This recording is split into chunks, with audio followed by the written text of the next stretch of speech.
Thanks for joining us at 10 on air and streaming live. I'm Rena Sargentopoulos. There is growing concern tonight about a major project in the works in Uptown and fears that it could have a devastating impact. Hennepin County has a plan to redesign the busy mile-and-a-half stretch of Lyndale Avenue between Franklin and 31st Street. And tonight, businesses are concerned the project could force them to close. Morgan Wolf leads us off with their concerns. Morgan? Rena, tonight business owners are questioning the current proposal and also the construction process after witnessing many of their Uptown neighbors on Hennepin Avenue close amid that project.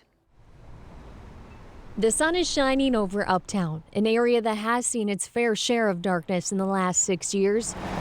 Now, some business owners feel that they are blooming once again. Good to see you again. Off of Lyndale, you can stop and smell the roses. This is an O'Hara rose. At the Flower Bar. Flowers are my happy place. Owner Andrea Corbin says there is a thorny topic in the community right now. A looming construction project on Lyndale Avenue. In our efforts to make the roads safer, are we really thinking about cause and effect? Hennepin County wants to improve safety and also replace aged utilities under the street. An updated design includes adding a two-way bikeway, more green space, a concrete median in sections, and improved lighting. But it takes away dozens of trees and parking spots. Can I please have some respect? No. The Uptown Association hosted a community meeting that became contentious quick. Business owners along Lyndale voicing their disapproval of the project and concerns about the construction impacts. Activists in favor of better biking access along Lyndale loudly interjecting their opinions. This isn't working. So I'm so with you on your passion. But let's just show some respect and kind of turn it down a little bit. We're not going to get anywhere with this vibe. So, Mayor Jacob Fry believes that Uptown has changed a lot and will continue to change. He appreciates the open dialogue in the community. We're going to be sitting down with everybody on both sides of the equation here to try and figure out a route forward. Now business owners are hoping whatever changes come help the neighborhood grow without uprooting the momentum that they have worked so hard to rebuild. The county did extensive outreach on this project, 2.5 years of public input. I was told that this plan is expected to be voted on sometime this month. That could change, though, and that project is slated for 2028. Rena? Morgan, there were so many businesses on Hennepin that complained or even closed down because of the project that was happening there. Did any of those people speak tonight? Did the board speak about this at all? Well, there was actually a business owner that is on Hennepin Avenue that came and spoke, and he said that he is a cyclist and supports safe biking access, but leaned against this current proposal because of some of the factors that the business owners argued about tonight. All right, Morgan, thank you. An update tonight in the investigation into Jonte Lee's death. Brooklyn Park police say the 22-year-old man who was arrested last week has now been released from custody.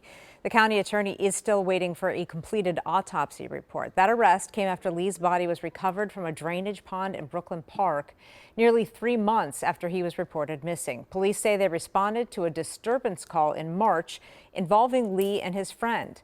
Lee's family says tonight they didn't know the suspect was being released and calls it, quote, another failure in getting justice. This after expressing previous frustrations in how police have handled the case. A 24-year-old man is facing charges tonight following a double shooting on Nicollet Mall. According to the criminal complaint filed today, Talib Taylor Bay Jr. admitted to the shooting at 9th and Nicollet on Friday. There, police found both victims, one of whom they say was an innocent bystander. Charging documents show one of them was shot twice in the chest and in the leg. It is still unclear what exactly led up to the shooting. Both victims, however, are expected to be okay. A 28-year-old is now charged with murder in the deadly shooting at a prayer service last week in Shakopee. According to the criminal complaint, Mohammed Rage and the victim, 26-year-old Khalid Abdi, both took part in the event at Canterbury Park Expo Center.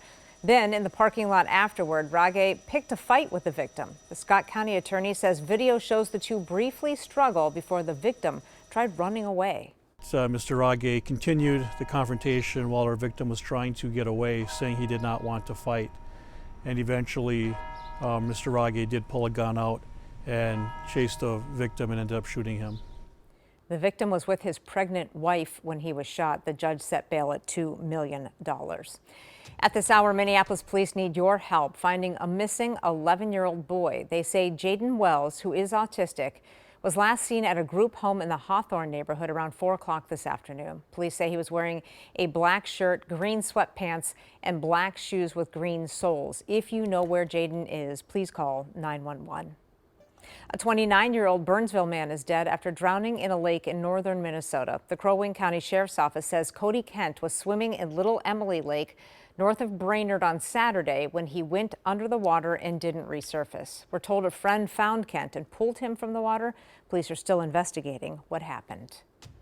There is growing backlash tonight stemming from the state Republican convention over the weekend after delegates held a moment of silent prayer for Derek Chauvin, the former Minneapolis police officer convicted of murdering George Floyd. Party leaders say it was not part of the official program and happened just after the convention started Saturday morning.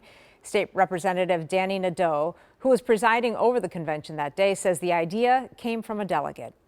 He came up and stood in front of the podium and asked if he could do it, and I recommended at that point that he not, but it's his right to be able to do that, as it is any other delegate at that convention, and so he did. And the motion was not out of order. Despite trying to discourage the motion ahead of time, Nadeau says once it was made, it wasn't his place to speak up or vote against it. Heads up for South Metro communities tomorrow. The State Department of Public Safety will be training near the Prairie Island nuclear plant. The simulated incident will test federal, state, and local agency response in the event of an actual emergency. Residents in parts of Dakota, Goodhue, and Pierce counties may see a large first responder presence, but should not be alarmed. Well, in the last hour, southbound 169 in Plymouth closed between Highway 55 and 394. That's for some road work. That stretch will reopen at 5:30 tomorrow morning, but then will close again tomorrow night at 9 until 5:30 Wednesday morning. That's so crews can finish up their work. Detours are posted for you. All right, let's check in with the weather now. Humidity ramping up this week, apparently, along with several chances of rain. Jamie's in the backyard with the first look at the forecast. Maybe you can talk better than I can tonight. Let's try it. Go. I'll try to spit the words out as best I can. So we're ad-libbers back here, so there's no guarantees. But yes, the humidity, it'll dip off a little bit for tomorrow and even into Wednesday, but you're really going to feel it ramp up Thursday. It'll be a noticeable increase, too. When you come out of those upper 40s and you end up in the low 60s, it's going to really feel like summer around here, especially as we get into the weekend and early next week when dew points are expected to aim for the mid-60s. So it's going to be feeling humid down the road. Satellite and radar, pretty quiet out there right now. Just one isolated cell there in northwest Iowa. And for our almanac, we did hit 80 today. Early morning low of 61 degrees, as you can see right there. Mid-70s and mid-50s. That's where we're supposed to be. Right now, sitting at 72 degrees. We'll have a pretty quiet evening around here. We'll talk about what to expect for the rest of the week, including a few chances at some rain. Okie dokie. Thank you, Jamie. Well, you have less than a week left to see the new art exhibit on display in Uptown. It's called We Are All Watching and was born out of the emotion and advocacy from Operation Metro Surge. All of it highlights the Minnesota experience. Raya Katena gives us an up-close look and the other way that history is being preserved. Small signs of resistance still line Hennepin Avenue, but inside True North Studio, it's history that's on display. It's really beautiful and heart-wrenching and terrible, and I'm so honored to be trusted with the weight of this historical record. Erica Helander is a mom of 2 from Stillwater, but since January, she's taken on a new role.